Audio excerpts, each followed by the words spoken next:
Hey guys, so Love is Blind season 6 has dropped and episode 1 opens up a couple of scenes of what we can expect this season and it looks hectic. So let's get right into it. I'm super excited. So episode 1 starts as any other Love is Blind series. Nick and Vanessa sort of talk to the guys and girls, tell them about what to expect and how the whole process will work. And we get introduced to a couple of the cast members. We're introduced to Jessica, who has a daughter. She starts getting really emotional about it. I'm sitting there thinking, girl, there's time for tears. Now is not the time. But maybe she's just excited, missing a girl. I can appreciate that. And then we get right into it. So we see a couple of clips. They show us a couple of the cast. But the first real interaction we get into is with Chelsea and Trevor. Trevor is a bodybuilder. He's got a mullet. He talks about, the first impressions people have of him because of this, because of his physical appearance. Beyond my muscles, my mullet, they think I'm a low IQ meathead.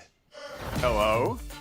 I'm doing Love is Blind to see if people see my sense of humor and kind heart before they see what I look like. But he's so cute, and he and Chelsea seem to really hit it off. Weird that his dog's name is also Chelsea. She says her dog's name is Trevor. I don't know if that's true, but if it is, what a weird coincidence. My name is Chelsea. My dog's name is Chelsea. No way. And what is your name? My name is Trevor. Trevor. Yeah. My dog's name's Trevor too. They're hanging, they're having a good time. I really feel like, we should keep an eye on them. I get a good vibe there.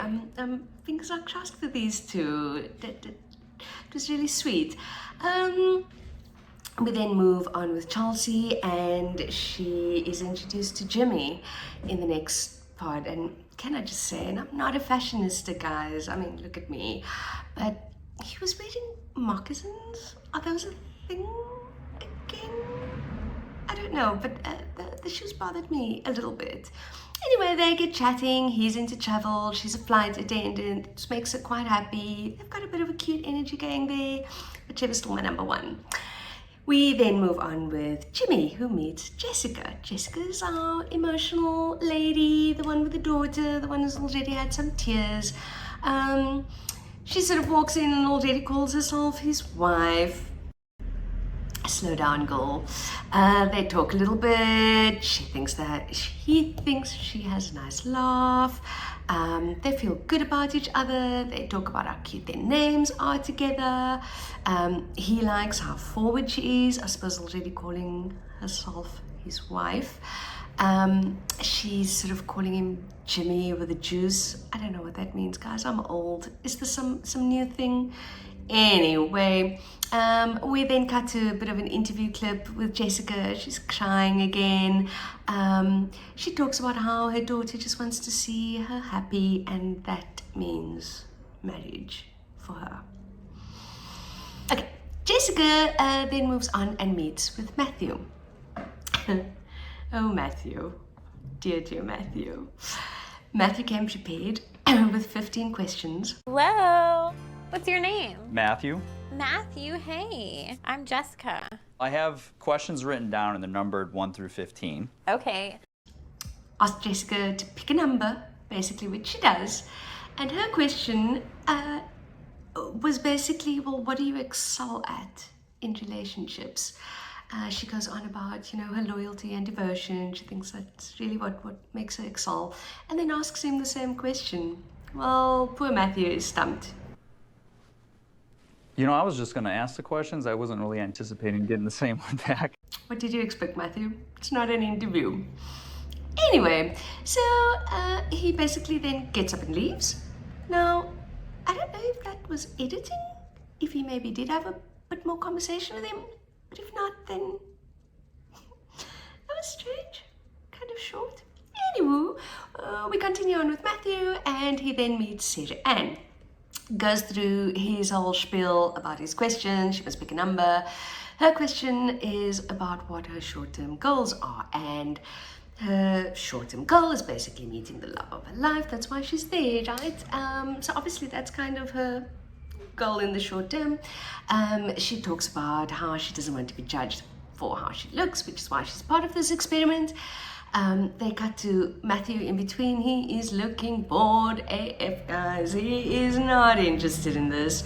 And while she's talking, he literally gets up and leaves. I think just from like knowing that you're gonna be judged, I definitely will say that I can relate to those reservations 100%. You're gonna be judged is always a little bit, scary. However, I think also being in like everyday life, people judge too, He gets up and leaves. That's just rude, right? Anyway, she hears the door close and she's kind of like, oh, thank God, like she's happy. But that was weird. Anyway, Matthew then moves on and he meets Amber. He does his question shtick. She asks for question number 4 and he tells her that it's been requested a few times already, so he'll just pick another question for her. Like, dude. Anyway, and he kind of admits that, interactions aren't really his strong suit. No shite, Sherlock. But anyway, he chooses a question for her, and the question is what her ideal weekend would be like away with a partner. She kind of answers, and he seems to like her energy, and even tells her that she has nice energy. I don't know. Anyway, we stick with Matthew, and the next person he meets is a beautiful lady by the name of AD, and he basically, or rather she basically off the bat sort of asks him what he's looking for. So I guess, they've met a couple of people at this point. They've probably started asking these questions. It's probably cut to the chase, get right to it. And basically, he says he's not doing this experiment to become a C-list celebrity. I'm certainly not doing this to become a C-list celebrity. I don't know, Matthew's different. Let's say that, he's different. He then jokes and calls himself the king of first impressions. He talks about how the whole experiment is a little bit awkward because of his personality. He tells her he's from a small country town. I think there's only 600 people where he lives or something. And yeah, that, showing emotion where he comes from is a weakness. And so this is a really scary environment for him. He shared quite a bit, right? He then asks her to sort of give him time so that he can win her over. And she's kind of open to it. They seem to connect here. And I'm kind of, is this the same Matthew we just saw on 3 previous dates? Getting up and walking out on people, kind of having zero interest in them. Anyway, AD talks about how strange it is, she's from a big city, he's from this little town, and they're kind of opposites, but she's enjoying talking to him, even though the beginning was awkward. Again, what an understatement. He thinks she's sweet, AD thinks that there's something to him and that he'll surprise her, hopefully in a good way. Anyway, as they're finishing up, Matthew says that he'll definitely be asking her for another date, and I'm like, guys, way to go, Matthew. Made your first connection. I'm super excited for him. AJ reveals in an interview clip that she normally goes for the bad boys, she kind of says if she sees a red flag, she runs towards it, or I think she mentioned, she'll paint her nails to match. So maybe that's why she's a little bit connected to Matthew. He's so different from what she usually goes for. Anyway, we then start following AD, and her name is actually Amber, and we discover this when she meets with Clay. He gives her his smooth radio voice. Coming to you on a smooth line of Love is Blind. Here we go, let's go, AD. Look, I know he comes across as a bit of a player. They seem to click in a very flirty way right off the bat. They jump around a little bit in terms of the conversation. Clay talks about how he was, not wanting to age. I think he's 30. He wants a cat. Age is afraid of cats. He wants a cat because they don't need constant love. I was actually thinking about getting a cat. What you think about that? Absolutely not. I'm terrified of cats. You're terrified of cats? Terrified. I like the fact that cats, you don't need to show them love all the time, you know? I don't know, just me, red flag. Although Eddie is attracted to that, so maybe she likes that. Anyway, Clay gets all smooth and talks about how he wishes he could kiss Eddie. Slow down, guy. You just met her. He talks about how he's a touchy guy, and when Eddie asks if he's ready for a long-term commitment, his response is sort of, I believe I am. Does that convince you? Oh no, you are, you're not. You're not convinced you are, but you don't believe you are. I don't know, maybe it's just me. Eddie sort of does a little bit of validation, affirms him. He's talking about how he doubts himself, or he is doubting himself in this environment because he doesn't have his looks to rely on. Yeah, anyway, I don't know. Should I give this guy the benefit of the doubt? What do you guys think? What did you think of Clay when you first met him? Let me know in the comments. Anyway, the first day is over. Everyone's super excited. They start comparing notes. They're both in the sort of relevant quarters, men's and women. Trevor talks about how Chelsea is number 1. Yay, so excited about that. Jessica felt like Jimmy was electric. Jimmy is giving, what I felt when I talked to him was literally like electric. Oh, did your vagina pulse? Maybe. Eddie talks about how Clay surprised her. Did he really? I suppose he was a little bit vulnerable. Matthew, of course, was sitting to one side by himself, not really engaging in this. And yeah, when she spoke about wanting to see him again, the rest of the girls were shocked. As was I. Hold on. Wait.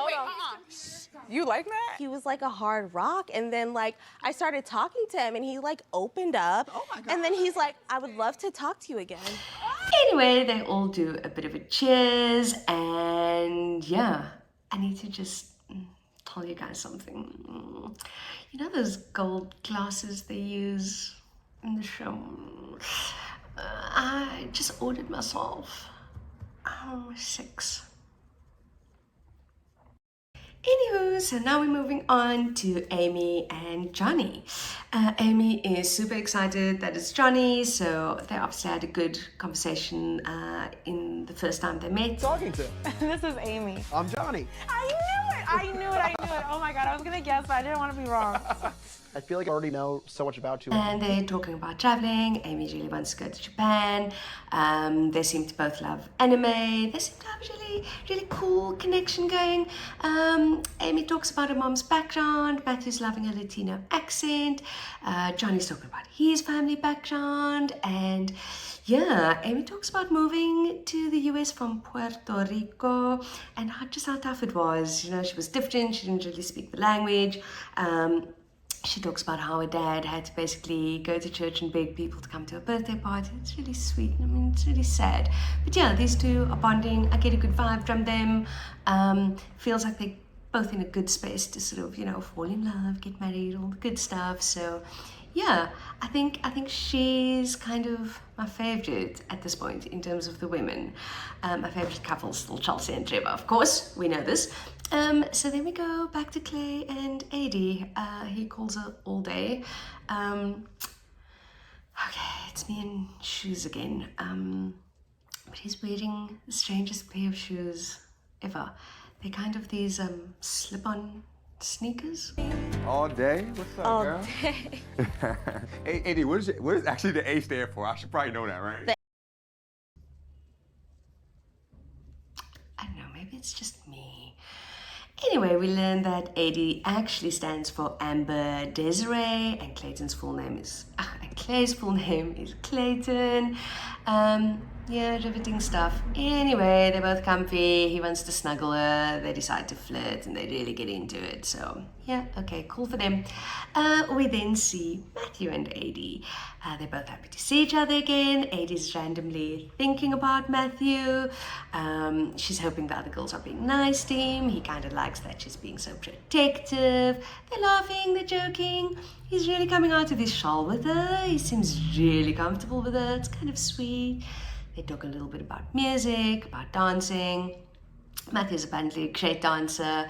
And yeah, they just sort of have this vibe, which is kind of cool. Matthew then sort of, gets a little bit serious, drops how she makes him nervous, but in a really good way. She also makes him feel comfortable.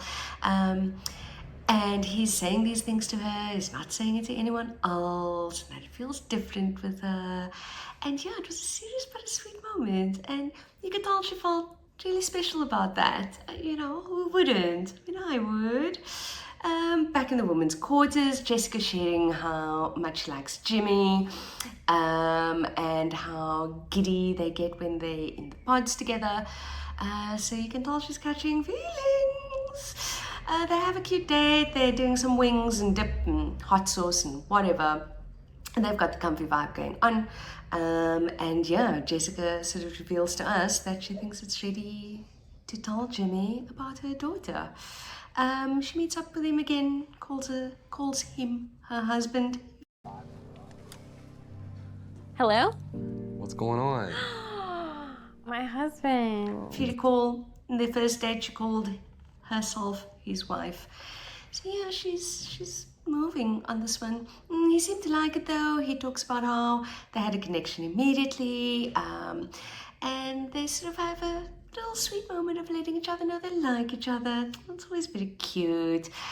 Jimmy talks about how important it is for his partner to accept his family. And how insecure he is about that. He talks a little bit about what it was like growing up. Jessica totally validates him. I mean, I think if this girl could propose to him today, she would. She's really here for it. She is into this. Talks about what a good person he is, and you can just tell she's building up to the moment to sort of share her news, right? So she basically just comes out with it. Listen, Jimmy, I have a 10-year-old daughter. I have a 10-year-old daughter.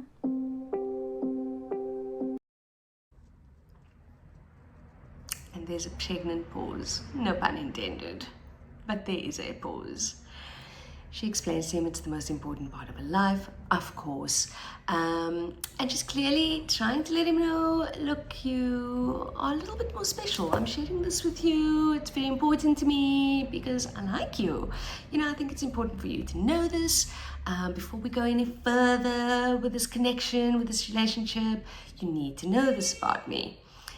Jimmy looks a little bit taken aback. He looks a little bit surprised.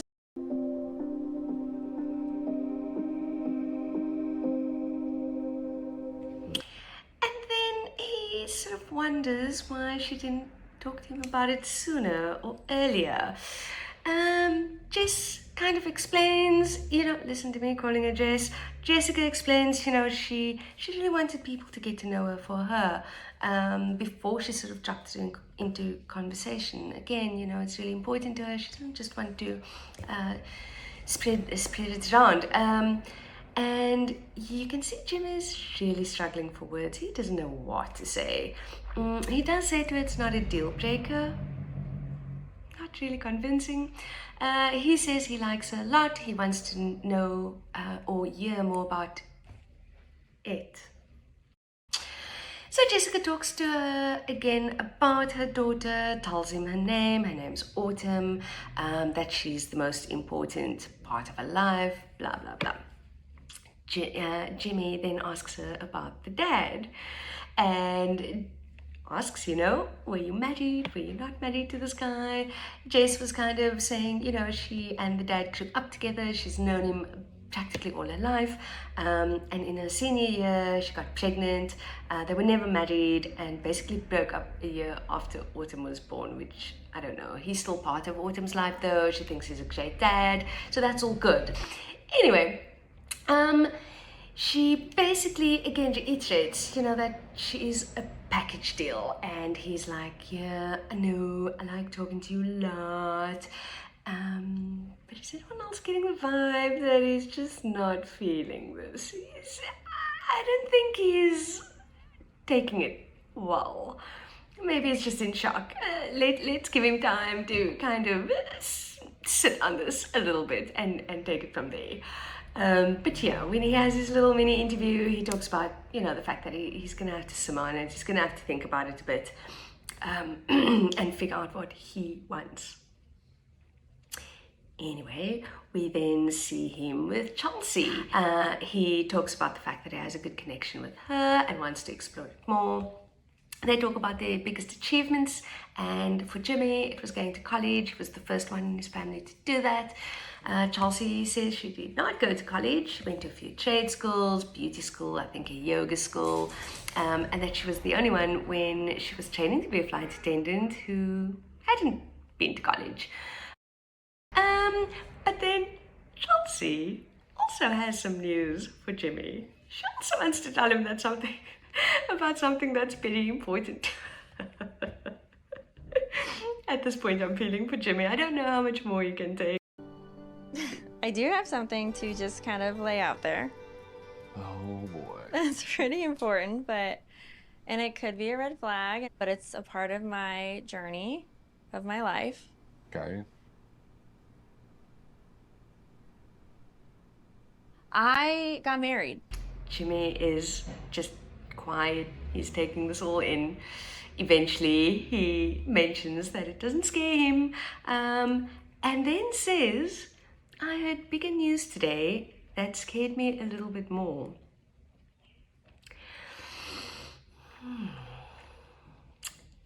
Anyway, so he gets totally awkward then and tells her that he doesn't judge her. He says he also doesn't want to lead her in the wrong direction. I mean, this is all very confusing, guys. She is kind of obviously upset by this. She starts crying. She shared something that she was nervous to. She was probably overthinking it in her mind, wondering what he'll say, how he'll feel about it. And that was kind of his response. He didn't really give her an opportunity to tell her story. He was immediately comparing it to Jessica's big reveal of the day. And yeah, she leaves in tears, and when she's back in the women's quarters, you can see she's quite upset and confused. And I mean, I think we were all a little bit confused, and I hate that he made her feel like that. She shouldn't have to feel like that. So yeah. Then my favorite couple meet again, Chelsea and Trevor. They're still super cute. They're still my favorite. I'm backing them all the way. They talk about, when in the past they've told people that I love you. So the words are out there. And they talk about their past relationships, and Trevor shared, that he really thought he would marry his ex, that's the direction it was heading into. But before he does, well, he didn't, because he needs to be kind of 1,000% sure before he asks somebody to marry him. I felt a little bit for Chelsea, because after a conversation with Jimmy, I would be, anyway, I speak for myself, I'd be a little bit nervous to share the news with him, just based off Jimmy's response, right? What if Trevor responds in the same way? So then Trevor asks her, have you ever been close to getting married? And she was like, well, I was married. He asks her about it. She gets to tell her story, and he asks in a genuine way. He's really interested to hear about it, to let her share this with him. So even more points for Trevor. I mean, I absolutely love him at this point. He reassures her, he's not bothered by it. He's actually happy that she's still on good terms with her ex. She talks about how she got a negative response from someone else. And Trevor, he's just such a gem. He was sort of, people want this perfect life where they meet someone and they don't have a past. But he's, so realistic about it. You can't, at their age, sort of expect somebody to have never been with anyone else. And my little Trev and Chelsea, I love them.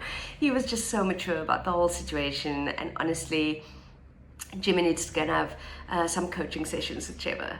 Jimmy, please go. And then, the best moment ever, she kind of asks him, so are you ready for something serious? And his response was just so genuine and natural, and it was, with you, yes I am. I know you're clearly here for the same reason I am, but like, are you really like ready for something that crazy serious? With you? Yes. I mean, can these two just get over it already and get engaged? Oh, they're so cute. Anyway, we then move on to Amy and Johnny. They're still cute. They are writing a song together. I'm liking them. They've got a fun vibe. I don't know enough about them. I haven't seen them enough in episode 1. Hopefully we'll see more in upcoming episodes, but I get a positive feeling there. We see some clips of the other cast, and then we go back to Adie and Clay. So Clay's talking about his dad, how he looked up to his dad and tries to emulate him. His dad was apparently quite suave. Clay then talks about himself being quite smooth, quite suave, but that it's his security blanket, right? I don't know, he gives some arrogant vibes, to be honest. I don't know, maybe it's just me and I need to withhold some judgment there. But then he goes on to talk about how his insecurity stems from the fact that the other person can't see him, so he has to rely on sort of his conversation and his personality, because he can't rely on his looks. He can't show them how he's dressed in his little slip-on shoes. He can't take them out and show them that he's kind of financially secure. No, I don't know. Anyway, and then he kind of drops a bombshell on her. I just feel like my worst fear is like we fall in love, we have this beautiful connection. It's like, we do the reveal and it's like, oh, wow, like we never really talked about physical. And like, that is important to me. Basically, he's saying he needs to be super turned on by his wife. Like, it's bothering him that he doesn't know what Adie looks like. And I think he's almost checking himself about sort of getting feelings for her, because looks are super important to him. Like, he admits it. He's not shy about it. He's kind of saying, look, this is me. This is who I am. I'm not surprised by this, to be honest. We are talking about Clay. But I just didn't expect him to sort of say it in that way. She kind of asks, the specific look that you sort of go for. He says he likes his women petite. His favorite parts are women's lips, women's butt. He even admits that, look, it sounds shallow, but he can't propose unless he knows what his future wife is going to look like, regardless of the emotional connection that he has. Why is he doing this? Honestly, guys, we know what Love is Blind is about. We had season 6. Love is Blind. Your answer is in the title. What are you doing here? Go to Love Island. Adie's super calm about this. She accepts that that's kind of who he is.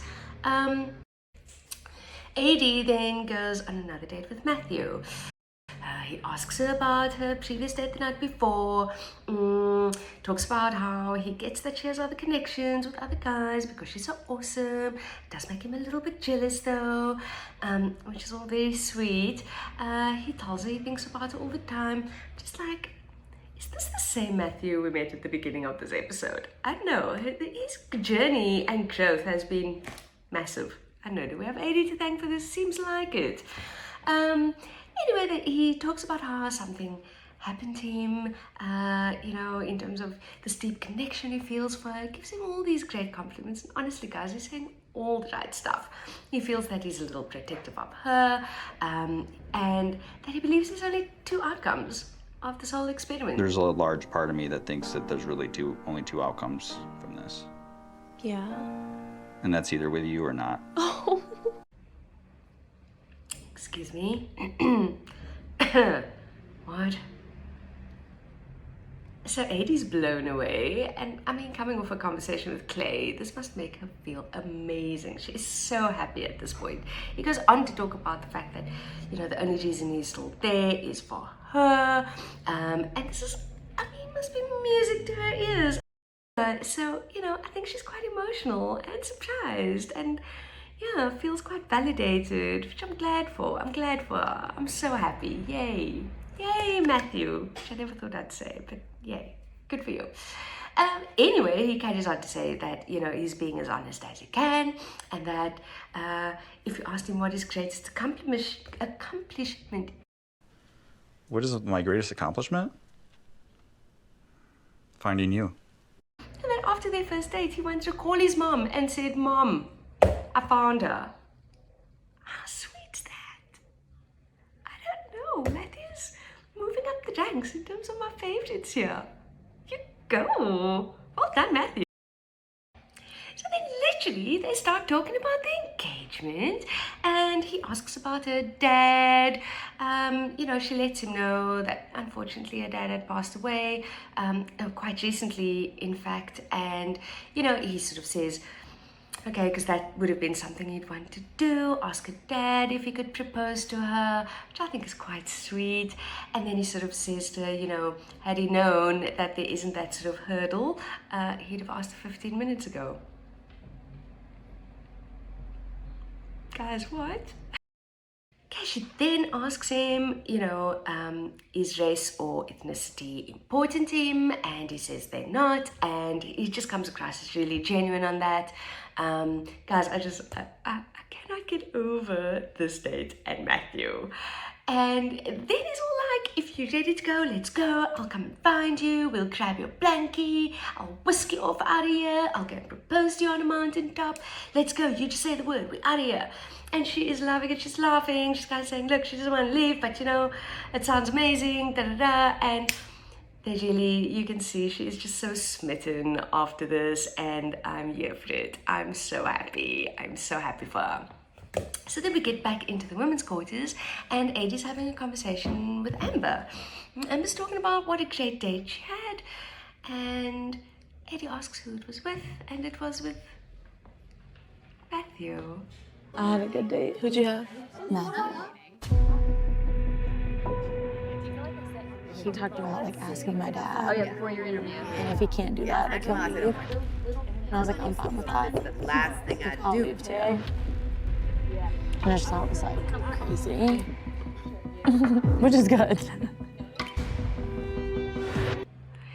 And Adie's face says it all, right? She's a little bit taken aback. Apparently, Matthew was asking Amber about her dad and about proposing. He was saying things to her like he wishes they could just leave together. Oh my God, Adie looked so uncomfortable, and I don't know, in that moment my heart was breaking for her. I'd have been so freaking furious. I'd have felt so embarrassed as well, even though Amber doesn't know they had the same conversation, but I'd just be feeling like a piece of shite, honestly. And I'd be super angry. And Adie, you could see she was trying to hold it together. You could see she was just in total disbelief. Turns out Matthew also told Amber that she can draw a map for him and he'll come to get her. I'm just heartbroken, honestly. Why, Matthew? Why? He just fell to the bottom. At least Clay was kind of open about who he was. I'll give him that. But here Matthew is saying the same thing to two different ladies. That's not on, guys. I don't like that at all. And I'm pretty angry on her behalf. And I'm also angry that that's where they ended episode 1. On that note. Anyway, guys, let me know in the comments if you enjoyed the recap. Let me know in the comments what you thought of this whole situation with AD and Amber and Matthew. Let me know if you were shocked and upset as I was. Let me know all your thoughts, and I'll see you for episode 2. Bye.